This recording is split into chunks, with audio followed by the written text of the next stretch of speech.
Morning, universe. I mean, good morning, universe.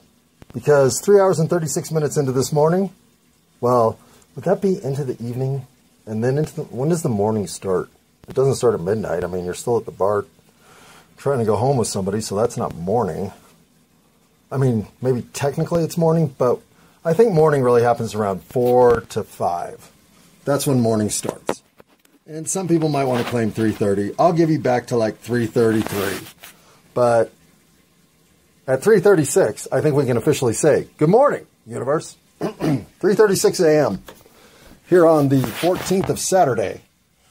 That cheesy movie, Saturday the 14th, that was supposed to be a less lucky day than Friday the 13th. I believe it had... What, did that have Jeff Goldblum in it? No, that's not who was in it. It's that other dude that looks like Jeff Goldblum. Yeah, that guy. Anyway, terrible movie, don't go watch it. That is not what I got on to talk about. Although I have been talking about terrible movies lately. But what I'm on to talk about, well, I got to be at work in 2 hours and 20 minutes. 2 hours and 21 minutes. Well, 2 hours and 28 minutes. And here's the thing. I've been up since, I guess just Thursday morning, which is good. So I'll only be running 62, 63 hours by the time I finally get some sleep. But this is fucking stupid to do at the age of 53 without drugs. And ironically, I say without drugs, but I think I found a bag of Lily's drugs tonight while cleaning my house. Seriously, I think it's meth. Pause. But not wanting to Google how do you tell if this is meth test on my phone, I'd rather just share it with the airwaves. Hello, CIA. I finally, Lily hasn't shown up yet, which is weird, which means she probably is up in Evergreen at the halfway house that her grandmother thinks she's at. I mean, with Lily, you just have to assume that whatever she's telling you is not true. But maybe it is true. And that's why I haven't seen her. And sometimes when you've come out of these 30-day lockdowns because you're a lunatic, they'll assign you a 30-day sort of transition program to make sure that you're not a full-on lunatic, that you can actually handle yourself in public. And if you can't, then they'll just throw you back in there for 30 days and you'll do this cycle for eternity. She's been on that cycle. So who knows? But I haven't seen her. So I decided it was time to throw all her shit out. And by that I mean her shit. Not her clothes or belongings. I just mean the fucking shit she collects. Man, I'm hungry. I am licking the top to my yogurt. And I'm so hungry, I'm like, why am I not eating the yogurt? Why am I licking the top? But let's move beyond that. Let's have some yogurt. That was a big bite. Pause. Okay. So this week, I have finally gotten all that overdue housework done. I would do before and after pictures, but I've already done them. So if we ever get to know each other well enough, I will show them to you. But for now, those are private. And it's not that I won't talk about them. I just don't want to show them. The after photos are good. The before photos, not so much. But, so, I've cleaned the fuck out of the house this week. Long overdue. But frankly, I needed a reason to do it, and I finally had one. And that reason was Wednesday, which I apologize for not getting back to. I will get back to this today. I promise that Brees and I will have a conversation about what happened Wednesday in the sensory deprivation tanks. And I think I've intrigued another coworker enough with the entire experience that she wants to do it. So I think there will be a part 2 to this sensory deprivation activity. I don't know that yet, so don't hold me to that. But the forecast right now looks pretty rosy. And then I ate meat that day. Oh, God, what was I thinking? Well, what I was thinking is I was at fucking P.F. Chang's, and they have Mongolian beef. And I always said, I'm going to eat Mongolian beef one more time in life. Wednesday was the day. Oh, yeah, I feel bad about it. But I don't feel that bad, which makes me feel worse. And I think I've explained why I became a vegetarian on this recording, but the dreams, the violent dreams that I was with my hands and mouth hunting down prey like antelope, killing them and eating them raw. I had these dreams for years, like probably 6, before I finally was like, I don't eat that much meat. I feel like my dreams are trying to make me a vegetarian, so maybe if I quit eating meat, my dreams will go away. And they did. The weird thing is, I haven't had an antelope chasing down dream since I had Mongolian beef. So, universe, am I allowed to eat meat again? Because I certainly don't want to go to sleep and have those horrible dreams again. And I'm not a night terror person. I just don't get scared in my dreams ever since I overcame the shark dreams. But the grossness factor in my dreams can sometimes be off the charts, off the chain, off the hook, off the fucking rails. Like, I'll wake up just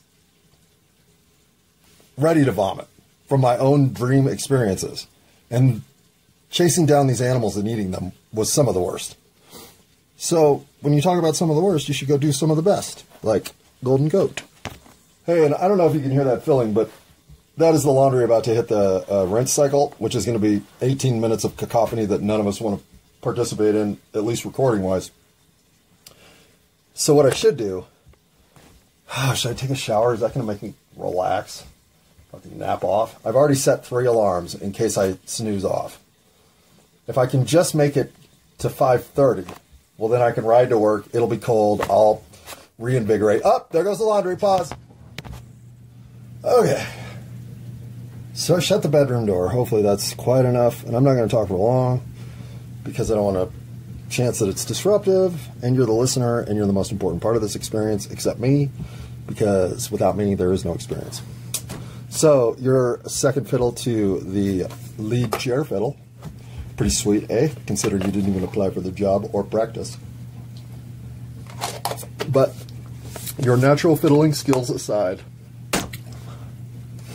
this week also included, well, obviously I'm on a stupid-ass 62-hour journey, but that's the dumb part of the week. The other good part of the week is I've had an opportunity to be really helpful to a lot of people in simple ways. I'm not pretending that I'm fixing people's phobias, but just either lending a hand to somebody who needs help moving a couch or being there for somebody who is having a difficult day with their mother-in-law. Whatever it is, I just seem to be turning around to people with a little angst and sounding bored enough to help them think through it and get rid of some of it. That kind of week. Until today, which I'm going to call today because I've been up all day. So, though Friday has now left the scene, it's still Friday to John until I'm at work. Then it's going to be Saturday, because then I'm going to be at work. And that's going to be Saturday. But since it's still Friday, I had the opportunity today to go to lunch with my mom and run some errands and just basically mess around for a while.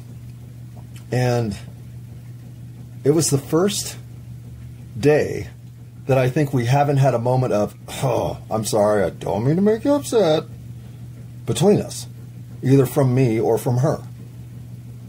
And in fact, what I did notice today was how much more she was listening to me, actively listening.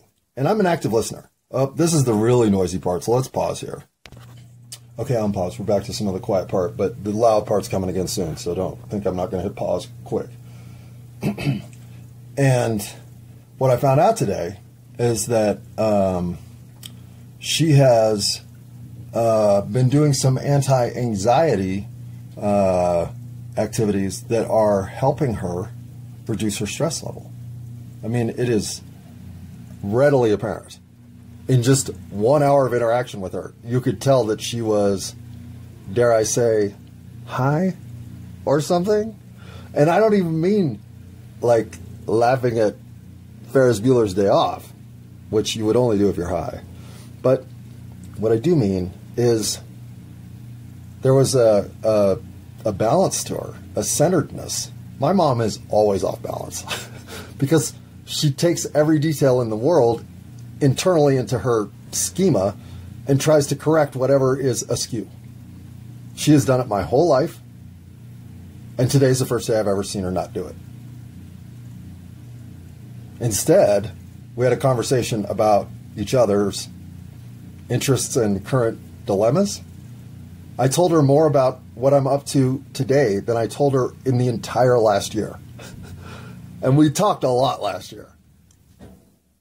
So I really have to say that this was the best part of my week.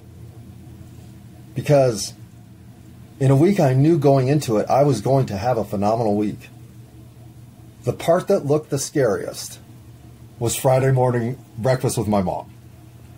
Because that's always scary. I could always oversleep that particular appointment. And I never want to, because that means somebody knocking on the door while I'm going, oh, fuck, what time is it? Oh, fuck, what time is it? Oh, fuck, that's my mom. Yeah, had that experience a few too many times. So, smartly, had an opportunity to grab some work time that forced our lunch, or our breakfast to a lunch, so I didn't have to worry about being ready for her at the crack of dawn. But because I'd been up all day, and all night and all day, well, I had to prepare for the edginess that I was going to be inserting into the circumstance just by having been malnourished and sleep deprived. But ready for whatever taming of the shrew I have to do, me being the shrew most of the time, but sometimes her. I'm basically smoking my head off before she gets here, thinking I got to be comatose so that we can just relax and have a good day together, and no angst from Johnny. And then I get in the car to this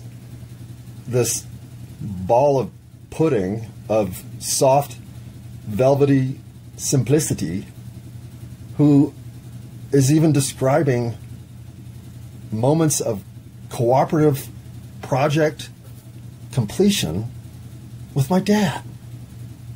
They actually did a few things together, like at the house, like a project on the stairs. They fixed and renovated their stairs to the basement together. Now, I know most married couples do shit like that, but my parents do not. So, yay, mom and dad. Because today, still being Friday, might be the first day that I feel like maybe I can maintain that promise I made to my sister that I was going to give her back her loving parents instead of the estranged ones we've had for so long. Because I've been working on this plan for like 4 or 5 years. But yesterday might have been the very first sign that there's some progress being made. If I'm being honest, I kind of given up on the plan. I thought, well, if I can just keep them from killing each other till one of them dies, well, then the other one can enjoy their life for once. Wonder who it'll be. Probably both croaking the same hour, right? Dan and Ann. But, Dan and Ann. I know it's terrible, cliche and all that, but I really want my next dog experience to be 2 coonhounds named Dan and Ann. But, I don't know if I'm that cheesy to do it. I am. I'm basically admitting to myself right now I'm going to do that. So, I love Phoebe. I love Phoebe to death, and Frankie's over there because I'm washing Phoebe's dog bed, of course, lying on Phoebe's mattress to piss her off. But whatever, Frankie. Be yourself. Be who you are. We all got to do that. Phoebe, kindly, gently, and understandingly is just laying where her mattress usually is, on the floor, because she's such a good dog. And that's the laundry about to finish. So, The week that I thought was going to be great turned out to be greater than I thought. That's win number one. The wins inside the week themselves were uniquely individual and all gave me a different feeling of reaching out effectively to the universe in a wholesome and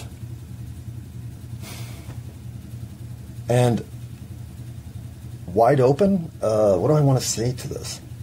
I never had to once think, oh, that's not really me. I never had a thought of that the whole week, even with my mom today. For the first time ever, I actually said to her that the biggest regret of my life, the day I'd take back most readily, in spite of all the shit I've pulled, I would take back the day that they told us they were separating.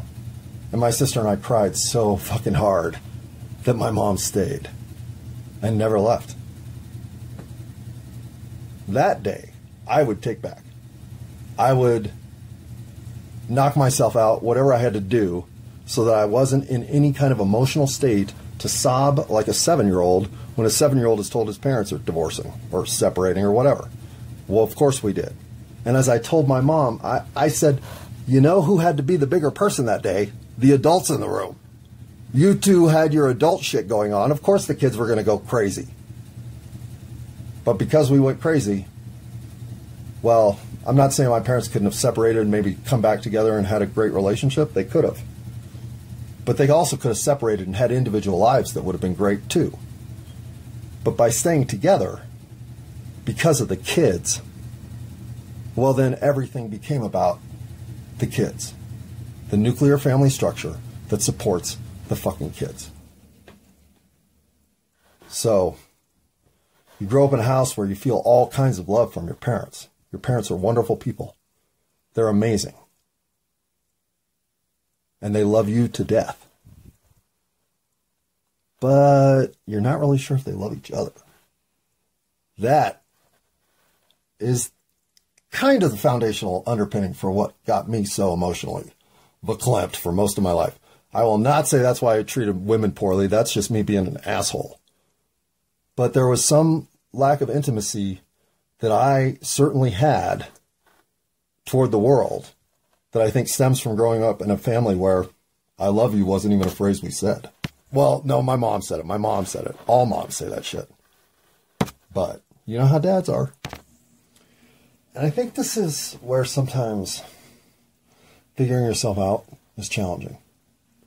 Because if you start looking at the tiles that might be falling out of the mosaic, causing you to be some incomplete version of yourself, when you start thinking, well, it's not like I was molested, you know, it's not like I was fucking kidnapped, it's not like I was raped as a kid or anything seriously fucked up. I can't even look back and say I didn't have a loving family. I had a loving family. I had great birthdays, great friends, great Christmases. I had a great life. I mean, what I didn't have were two parents who loved each other. It was a partnership. They were going to endure the pain because they thought their kids had earned the right to the best chance at life they could give them. If nothing else out of this fiasco, they were going to give their kids that. Okay, unpause. 19 minutes into this thing, huh? So I'm about to wash my comforter, which is going to be disruptive. And, you know, I think what I'm going to do is I'll just fill the laundry, finish all this crap that I have to say. And it's crap, so you don't, if you're listening now, at 1919, turn off. Go do your own laundry.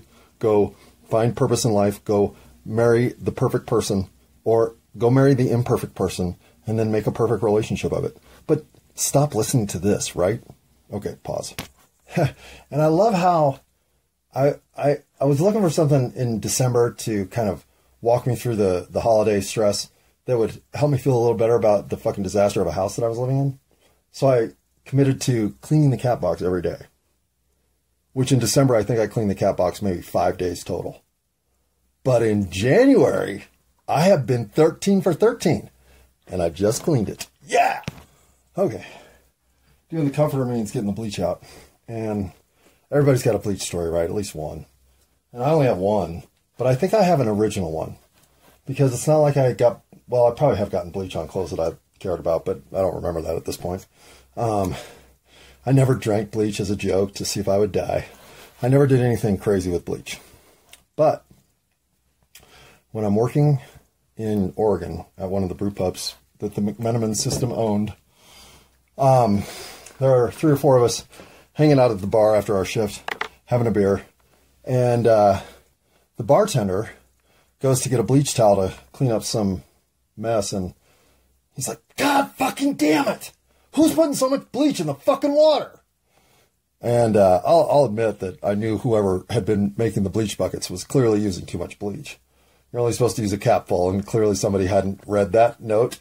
But it was his next line that I think sent the 3 of us or 4 of us, however many were sitting next to each other, into that see no evil, hear no evil, say no evil chimps pose. Because he's like, you know, the slipperiness you feel in the bleach bucket, that's your skin dissolving. Because bleach is literally dissolving your skin so it feels slippery. So quit putting so much fucking bleach in the buckets. I thought, I have no idea if that's right. This was pre-Google, so there was no way you'd even know if it was right. But goddamn, did it ever sound good? I mean, really. If that's made up, fuck yeah, go for it. Keep telling that story. I've never even verified it to this day. But there you go. There's my bleach story. Okay, so 80 minutes till I'll be on my bicycle riding through frigid temperatures to get to a job that I'm going to work for 8.5 hours, struggling to even maintain concentration because I'm going to fucking Home Depot. And yet, it's the perfect cap to the week. Because at 10 o'clock today, last night, okay, fine, it's Saturday. It's 4 o'clock in the morning. It's Saturday. At 10 o'clock, of course I'm saying, go to bed, fuckface, go to bed, fuckface. You got to get up and work tomorrow. Go to bed, fuckface. But I'm in the midst of cleaning up the biggest mess of all, where the pipes burst under the sink. And frankly, this is the kind of job that I just should finish. Because otherwise, it might be April before I decide to get back to it. Knowing myself well, I decide I'm going to finish this job. It's 10 o'clock. What's the worst case scenario? I'm up till 2, get 4 hours sleep. I've done that so many times, it doesn't even faze me. It's when I'm still cleaning at 1:30, cleaning messes and finding Lily's meth or whatever.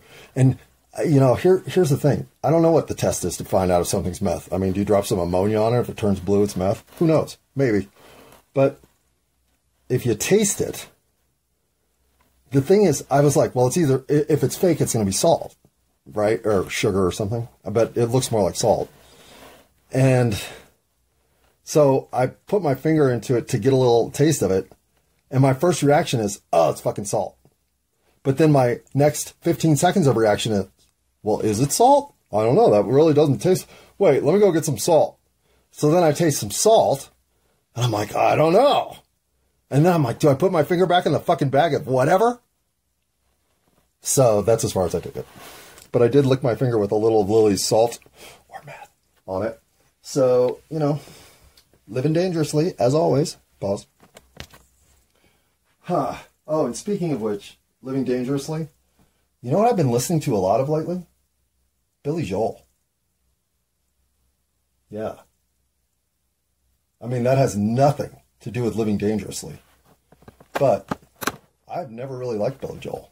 Matter of fact, I would put him with REM on the list of bands that I don't understand why they are so fucking popular. Except that one song. I don't mind pleasant conversation, or whatever it is. I don't listen to Billy Joel, so I'm probably wrong on what that lyric is. But I do like that song. But the rest of them, Marilyn Monroe, Fire Banna, whatever that horrible rap song is. I mean, the theme to Bosom Buddies. Okay, so living dangerously. I don't do any of that, except I do ride my bike on ice, and I could probably fall and break my neck.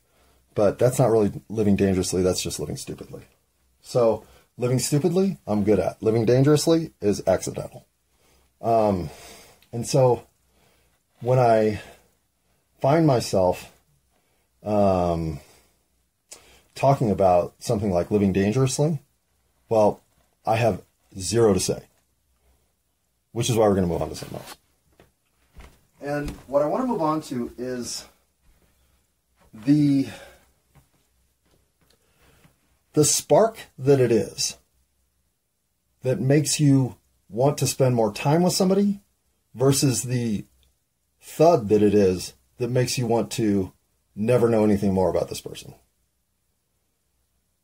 Like, we're all fascinating individuals. We all have months worth of material if we were to start storytelling the best parts of our lives. Engaging material. Mesmerizing material. The journey of life is phenomenal.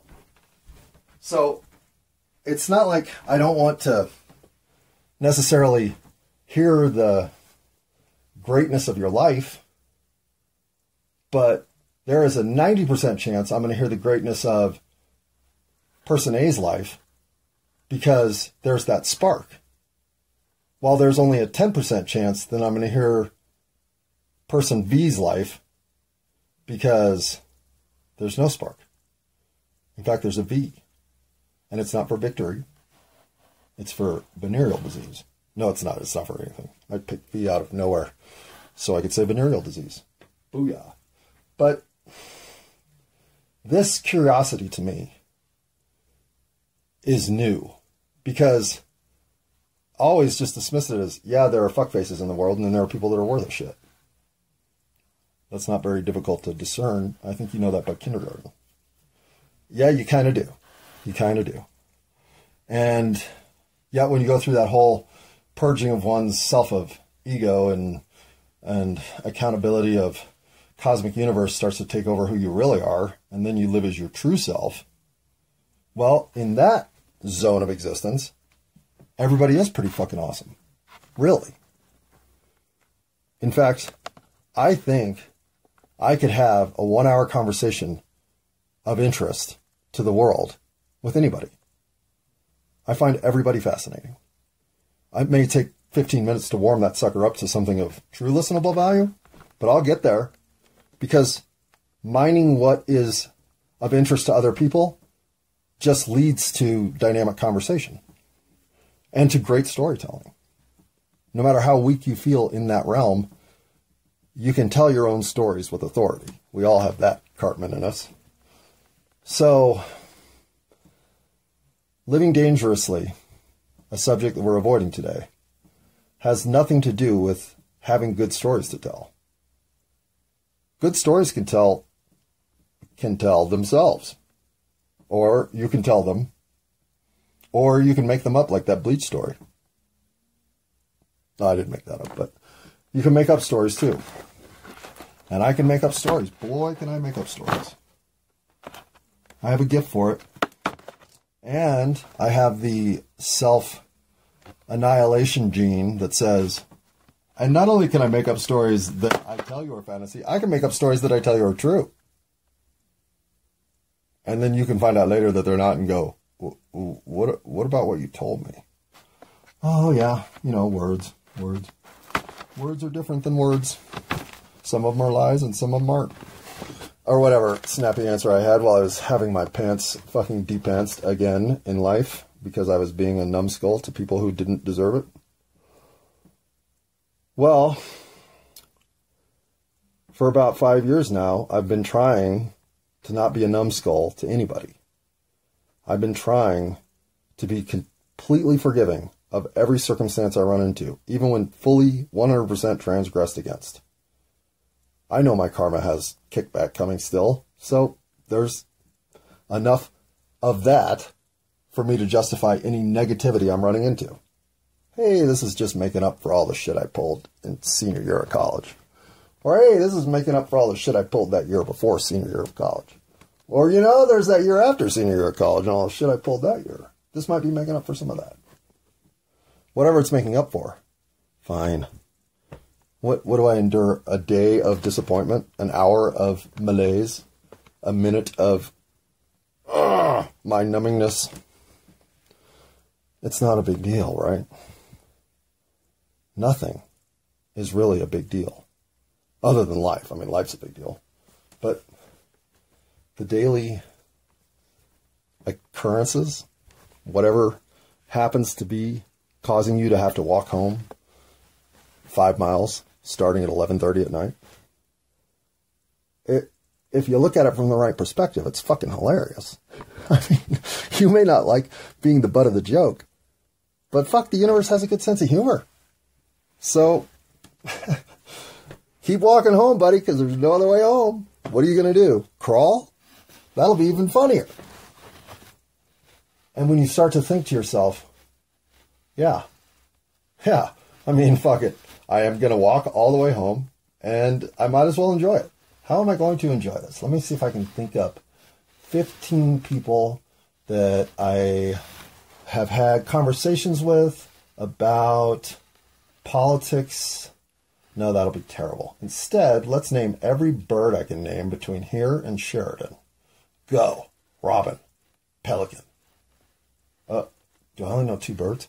So what I'm finding is I can overcome everything that's in front of me by just realizing that as an agent, I'm in charge of all of it, including all the fallout that's negative. But none of it stains my soul, so long as I'm acting as my real self. I really don't care if I stumble off a bridge and break my neck in the dumbest, what do they call those things? The dumb deaths of the year? Well, there's a name for them. Fuck, God, I'm getting old. But making the number one incident in that book could easily be a measuring stick for the most embarrassing thing ever to happen to a human being. Unless you can't be embarrassed. And then there is no such thing. And so by taking chunks of the world that don't work for you and either dismissing them entirely, I don't even know why you're talking about embarrassment. I'm not sure what that emotion is. I never feel it because I just don't have that incoming energy from other people. They want to laugh at me, they can laugh at me.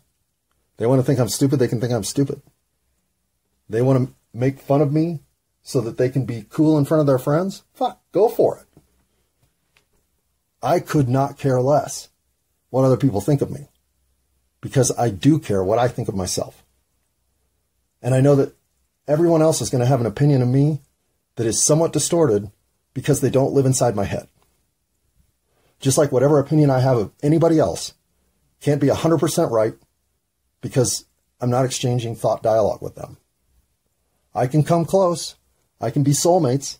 I can know their next words 98% of the time.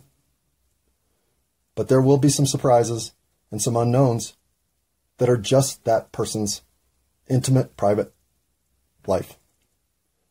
Just like I have mine, just like you have yours. We all have that. And when I think about the invasion of privacy that's occurring, I think about the tenderness that it is, that one spot that we all have that's just ours.